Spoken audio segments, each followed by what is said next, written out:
pode prejudicar a articulação do governo do presidente Lula para a aprovação de novos projetos que envolvam a segurança pública, como a PEC enviada à Casa pelo Planalto. Do outro lado, no Senado, Davi Alcolumbre escolheu Alessandro Vieira para o nome moderado, para ser o relator do PL antifacção, o que gera um novo revés para Hugo Mota. O texto do projeto deve ter alterações para agradar Lula e colocar em evidência pontos que podem municiar o PT contra o Centrão e a oposição. Para a gente falar sobre a aprovação do PL antifacção e análise do projeto no Senado, recebemos hoje o secretário de Assuntos Legislativos do Ministério da Justiça, Marivaldo Pereira. Muito bem-vindo, obrigada pela gentileza de estar aqui conosco. Eu que agradeço, um prazer estar aqui com vocês. Vamos colocar na conversa também, deixar todo mundo em tela, Camila, nossa repórter Camila Xavier, que deve estar no Palácio da Alvorada. Conseguimos colocar a Camila conosco? Muito bem. E Felipe Monteiro, nosso analista de política, que está aqui atrás de mim. A gente ajusta aqui a imagem, mas já estamos todos aqui ouvindo a conversa. E eu já inicio com a pergunta aqui para o Marivaldo, falando sobre o PL. O PL foi aprovado na Câmara, houve muitas idas e vindas, 6 versões de um projeto que foi relatado pelo DERIT, que saiu de São Paulo, veio para cá apenas para isso, para relatar esse projeto. O presidente Lula não ficou satisfeito, é um projeto que é do governo Lula, foi relatado por um deputado que não tem nada a ver com o projeto que saiu do MJ, do Ministério da Justiça, deste governo. Qual é a insatisfação? Quais são os pontos que o senhor acredita que poderiam, porque esse texto, sim, vai mudar lá no Senado, mas quais são os pontos que foram aprovados que podem e poderiam atrapalhar a sociedade, atrapalhar a investigação contra o crime organizado? Olha, nossa maior insatisfação com esse projeto é porque ele acaba beneficiando o crime organizado. Primeiro, a gente precisa entender por que o relator foi despachado pelo governador Tarcísio para Brasília às pressas para apresentar seguintes versões de um mesmo projeto, todas com o objetivo de dificultar a atuação da Polícia Federal. No momento em que a Polícia Federal começa a desvendar o vínculo entre as organizações criminosas e o mercado financeiro. Nós tivemos um primeiro relatório apresentado na sexta-feira que afastava a Polícia Federal da investigação dessas organizações.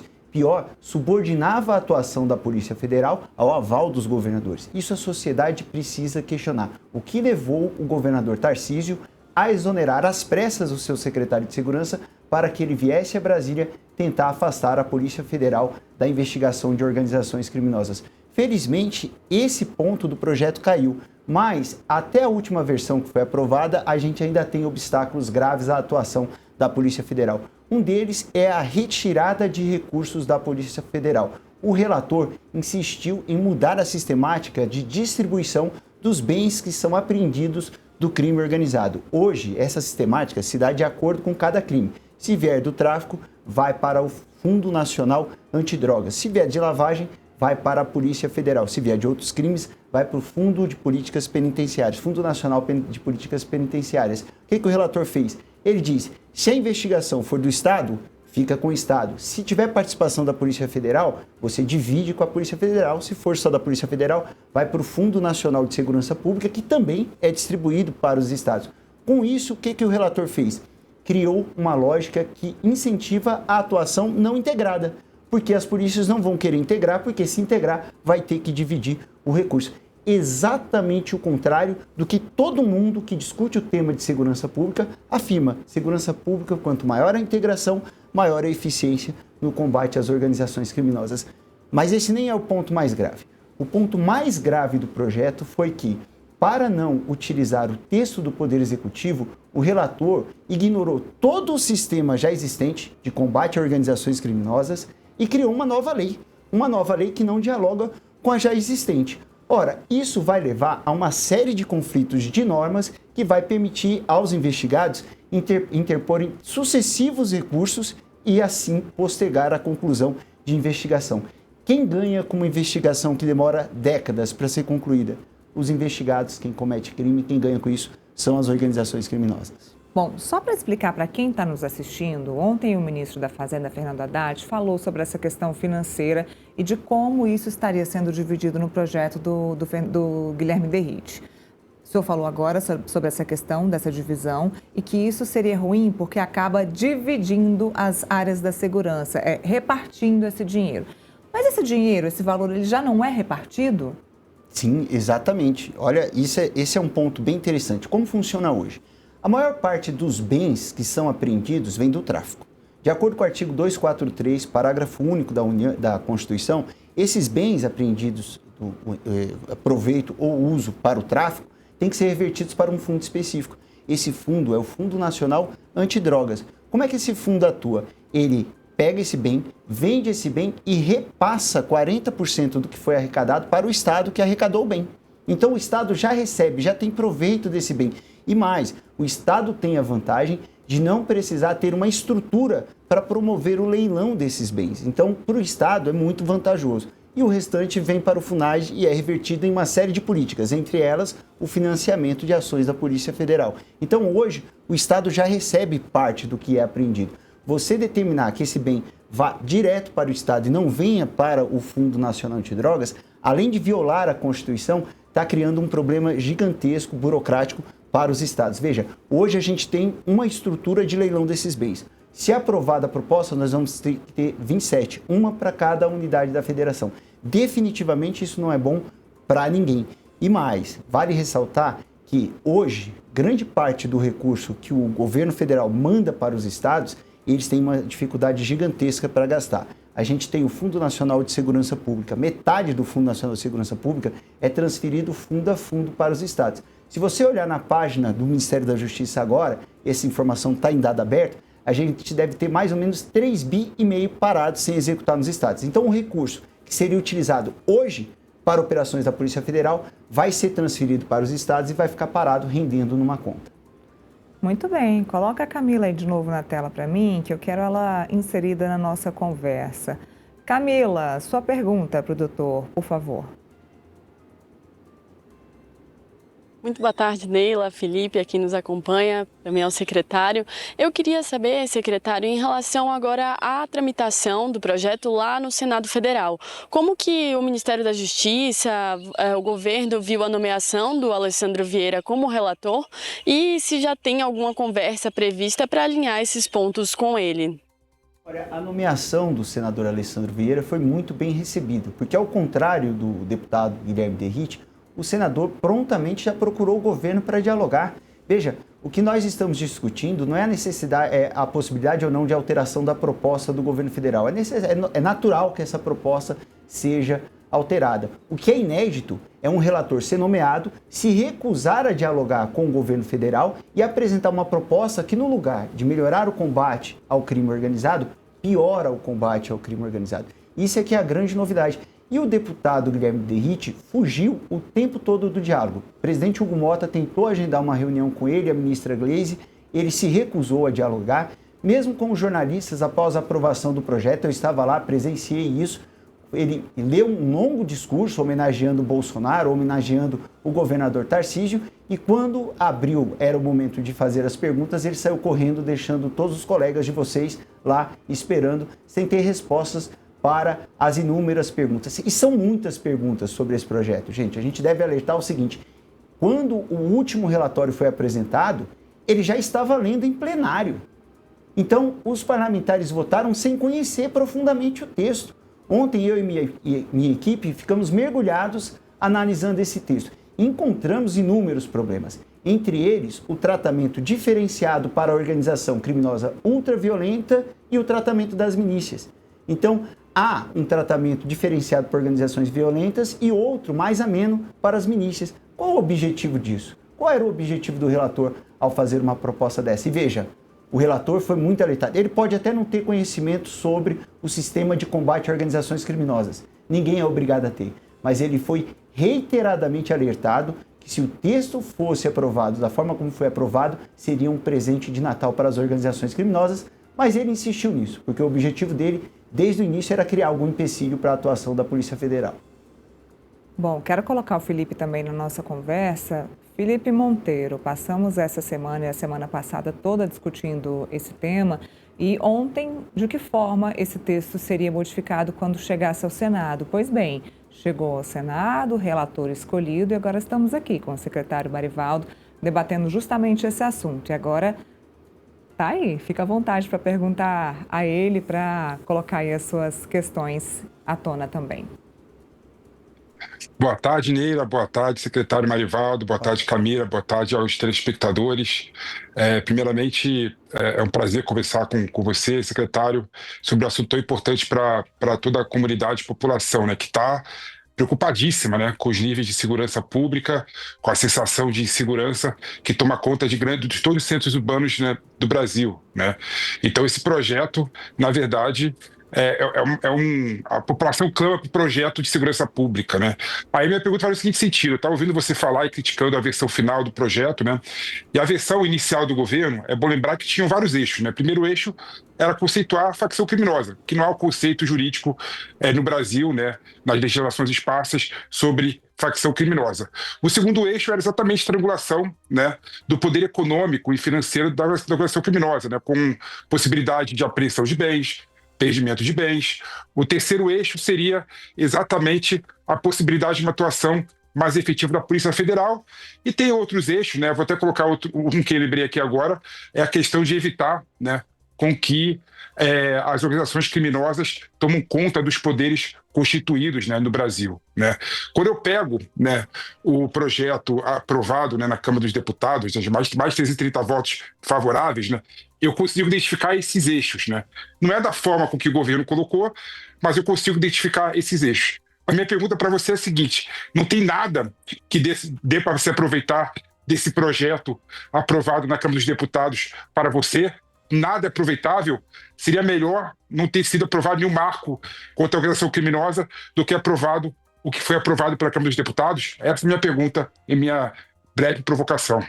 Felipe, tem muita coisa ali que vem do projeto do Poder Executivo. Por exemplo, o Banco Nacional de Organizações Criminosas, tem uma série de medidas cautelares que a gente estabeleceu no projeto original e que foi aproveitada ali. Mas a nossa crítica central é a forma. Veja, se você pegar e você estudou o projeto do Poder Executivo, coisa que o deputado Guilherme Derrite não fez, o projeto do Executivo vai lá e altera a lei de organizações criminosas. Você colocou muito bem, estamos conceituando o que é facção. A gente alterou o Código de Processo Penal, o Código Penal. Nós alteramos as leis que já existem e regem o sistema de combate a organizações criminosas. Por que a gente fez isso? Não foi mero capricho, foi técnica jurídica. E por que a técnica jurídica é importante nesse momento? Porque você não pode ter um conjunto de normas vivendo no sistema ao mesmo tempo, tratando sobre o mesmo tema. Porque isso abre uma margem gigantesca para a interposição de recursos. E quem vai ser beneficiado com isso? Os líderes das facções criminosas que têm condições de arcar com os custos de interpor esses recursos.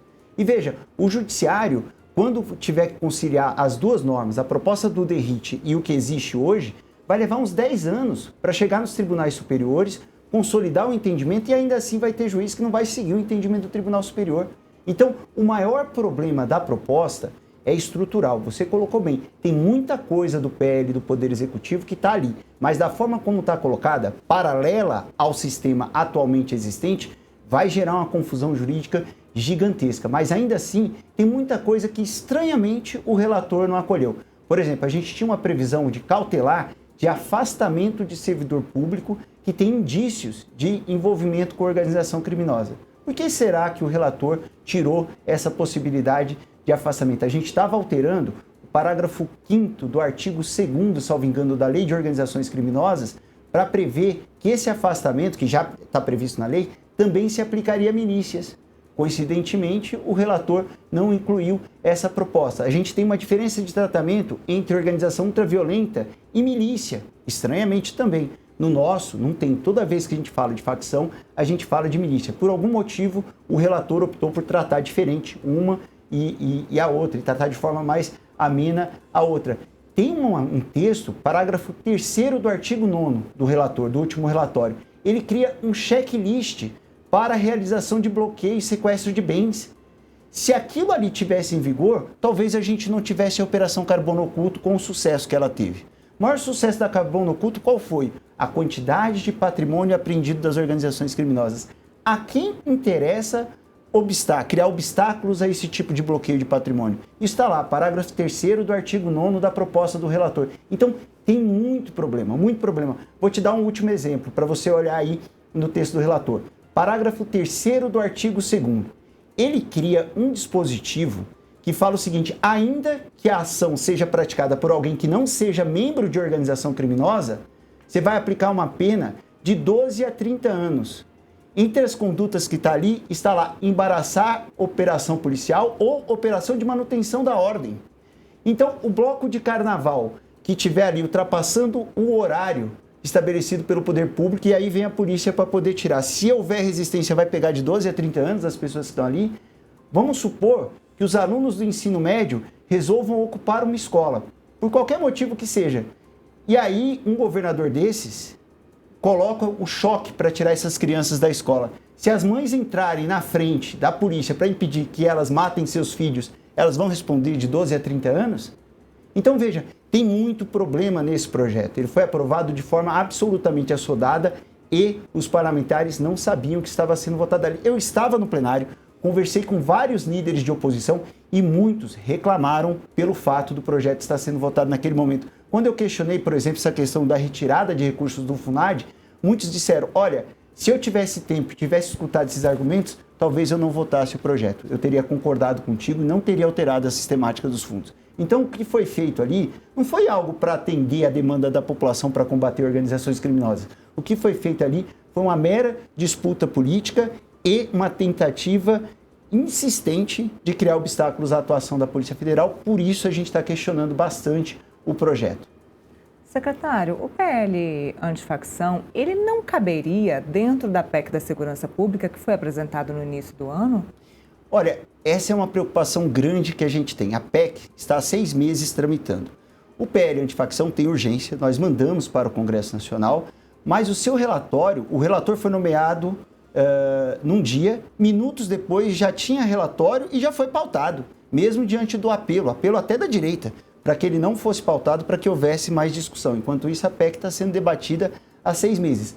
Há uma promessa de que ela seja votada no dia 4. A gente espera que venha um relatório que aprofunde a integração entre a União e os estados e não promova essa fragmentação, como a proposta do DERIT faz. Ela promove uma fragmentação na linha do que o governador Caiado propôs naquela reunião de governadores. Vocês vão lembrar ali que ele propõe uma integração sem a União, como se isso fosse possível. Como é que algum governador pode defender que é possível combater organizações criminosas hoje sem a atuação da Polícia Federal? Só há uma justificativa para isso: medo da atuação da Polícia Federal. E isso acontece quando a Polícia Federal se aproxima da relação entre essas organizações criminosas e o setor financeiro, o sistema financeiro. É importante a gente ficar atento a isso. Tivemos a Operação Carbono Oculto, tivemos mais uma operação importante essa semana, e não é à toa essa insistência de setores da extrema-direita de tentar atrapalhar o trabalho da Polícia Federal. Essa pergunta precisa ser feita ao governador Tarcísio. O que levou o governador Tarcísio a despachar às pressas o seu secretário de Segurança Pública de São Paulo para Brasília para apresentar um relatório que subordina a Polícia Federal ao crivo político dos governadores? Camila tem mais alguma pergunta para o secretário? Ainda em relação à PEC da Segurança Pública, eu queria saber do secretário, porque houve um certo atrito entre o governo e o presidente da Câmara dos Deputados, Hugo Mota. Ele chegou a publicar ontem, dizer que o governo errou na sua posição em não apoiar o texto do DERIT. Existe algum receio de que esses problemas que aconteceram, essa dificuldade de interlocução que aconteceu nesse processo de agora do PL antifacção possa atrapalhar na PEC da Segurança Pública? Olha, Camila, eu acredito que não, porque embates políticos são normais, embates são normais em qualquer democracia. Então, veja, nós tivemos agora uma posição distinta do presidente da Câmara e agora, nos próximos projetos, a gente tem que sentar e analisar o conteúdo dos projetos. O governo insistiu em alertar que o relatório do DERIT tinha muitos problemas técnicos. O relatório do DERIT não foi sequer absorvido pelos órgãos de segurança pública. Ontem saiu uma nota da Associação dos Delegados da Polícia Federal questionando o projeto. Então, quem opera o sistema no dia a dia de combate a organizações criminosas é contra o projeto. Não adianta o deputado Derrit ficar dizendo que foi um marco, que foi um avanço. Pergunta para quem opera e fora do microfone, fora das câmeras. Pergunta para quem opera o sistema de combate a organizações criminosas. Esse projeto foi uma clara demonstração de que a extrema-direita, embora fique bradando aos quatro cantos de que entende muito de segurança pública, não tem a menor ideia de como funciona o sistema de combate a organizações criminosas. O secretário Derrit deu uma amostra histórica de que é possível ser secretário de segurança pública sem ter um profundo conhecimento de como funciona o sistema de combate a organizações criminosas. Triste para o país, mas vamos tentar reverter isso no Senado, alertando. Não tem problema nenhum ter alteração de pena, ter alteração do texto do governo, não tem problema nenhum. Mas o sistema atualmente existente tem que ser respeitado sob pena de instaurar um caos jurídico que só vai beneficiar os membros de organizações criminosas. Então, acho que isso passou na Câmara. Agora a gente tem que dialogar com o presidente da Câmara, porque tem outras pautas importantes para o país e a gente precisa avançar com isso. Felipe, eu estava comentando aqui, antes de entrarmos no ar com o secretário, o que essa proposta, mesmo que ela seja modificada no Senado, mas o que essa proposta hoje traz para nós que já não exista na lei, né? Quais as mudanças elas podem existir que de fato vão melhorar o combate ao crime organizado? Estávamos conversando isso essa semana também. A gente tem essa sensação, né, de que haverá mudanças na lei, mas qual é a parte concreta, né? O que de fato vai mudar, vai ajudar as forças de segurança, seja elas quais forem, unidas ou não, Polícia Federal, as polícias do Estado, a combater o crime organizado, né? A gente teve essa discussão essa semana, né, Felipe? Não, exatamente, né? Exatamente. Você vê, por exemplo, que a crise na segurança pública, ela é real e ela é institucional também, não é? Você vê, por exemplo, que a Constituição de 88, quando ela delimitou, né, quem era responsável pela segurança pública e colocou nos estados federados, hoje em dia não faz mais nenhum sentido colocar nos estados federados somente a responsabilidade pela segurança pública. Então tem que ter uma questão institucional clara, né, de integração, né, dos entes federados, integração das polícias federais com as polícias estaduais, né, de todos os estados, né. O crime organizado não está mais num estado só. O crime organizado está em todos os estados da federação. E mais do que isso, está em vários países diferentes, né. É transnacional. Então você achar que a gente vai combater a questão da organização criminosa somente, né, com a questão institucional vinda pela Constituição de 88 é um erro, né? É completamente um equívoco, né? Por isso faz necessário, sim, discutir de forma séria, sentar à mesa oposição e situação, governista e oposição, direita e esquerda, todo mundo, e discutir sério o assunto, né? O problema é que a gente fica numa narrativa completamente furada, né? Quem é governador acha que vai perder poder, dando mais poder institucional para o governo federal e para a Polícia Federal no combate ao crime organizado. Não. Todo mundo tem que ajudar. Todo mundo tem que dar os braços, arregaçar as mangas e ajudar em relação a esse assunto, né? Então, por isso que a questão é muito mais institucional também. Então, quando você vê o movimento do governo federal de apresentar um PL antifacção, né, é insuficiente, mas é o primeiro passo, né? A gente não tinha, por exemplo, nada relacionado com uma natureza jurídica das facções criminosas. Com o projeto de lei antifacção, a gente começou a ter, né? Aí, Neila e Marivaldo e Camila, a questão que eu coloco é a seguinte, né? Você vê que tem uma questão ideológica por trás muito grande, né? Você vê que pessoal de direita e pessoal da oposição acha que segurança pública se combate em enrijecimento com enrijecimento penal, agravando as penas, né, equiparando a pena da facção criminosa com terrorista, né? Acho que só por isso, né, se resolve o problema. Mas a questão é muito mais profunda, né? A questão envolve várias camadas, né?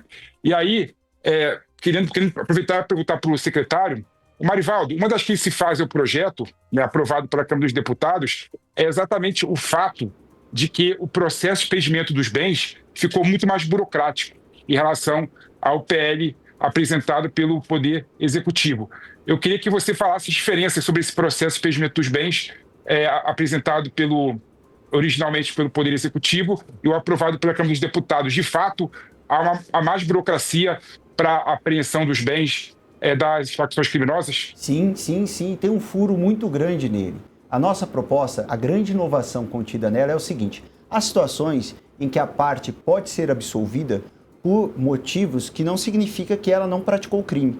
Vou te dar um exemplo. Morreu, né? O processo vai ser arquivado porque ela morreu, ou a prescrição. Prescreve o tempo que o Estado tinha para prender aquela pessoa, para punir aquela pessoa. Nessas situações, ainda que a gente esteja lidando com um grande líder de facção que tem um patrimônio gigantesco, o patrimônio permanece com o herdeiro em caso de morte ou com ele em caso de prescrição. Isso é absolutamente injusto, né? Sob qualquer perspectiva. O que a gente fez? A gente estabeleceu que nessas situações a ação penal prossegue. Ela prossegue para alcançar esse patrimônio. O que o relator propôs? Ele propôs uma nova ação. Veja, uma nova ação, você vai ter que entrar com a ação, você vai ter que citar todo mundo de novo, você vai ter que começar todo um processo outra vez, vai demorar 20 anos. Vai ter que identificar os bens, vai ter que bloquear os bens. Ou seja, ao invés de aproveitar o avanço que você já teve na instrução penal e seguir com o processo, ele começa um novo processo. Então, isso é um ponto muito negativo também na proposta do relator. Outro ponto importante, a gente prevê um procedimento para o perdimento cautelar, um perdimento antes do término do processo, a gente decretar o perdimento desses bens. E ali tem um procedimento, ele foi muito criticado por isso, incluiu um dispositivo falando desse perdimento, Felipe, e você vai ver, na verdade, esse perdimento que ele menciona, num único dispositivo, nada mais é do que a alienação antecipada que a gente aprovou em 2012, durante o governo da presidenta Dilma. Eu acho que o Felipe fez uma exposição muito importante sobre esse problema da segurança pública. E é importante ressaltar que a gente tem muito que avançar, mas eu quero destacar os esforços que vêm sendo empreendidos pelo presidente Lula nesse tema. Polícia Federal que a gente conhece hoje, se a gente pegar antes do mandato do presidente Lula, você tinha troca de ministro da Justiça a cada 3 meses em razão de problema com a Polícia Federal. O presidente Lula valorizou a carreira, reestruturou, investiu na Polícia Federal e a gente tem a Polícia Federal que a gente tem hoje. Digo mais, hoje em dia você não sabe o nome de uma pessoa que participa em operação da Polícia Federal.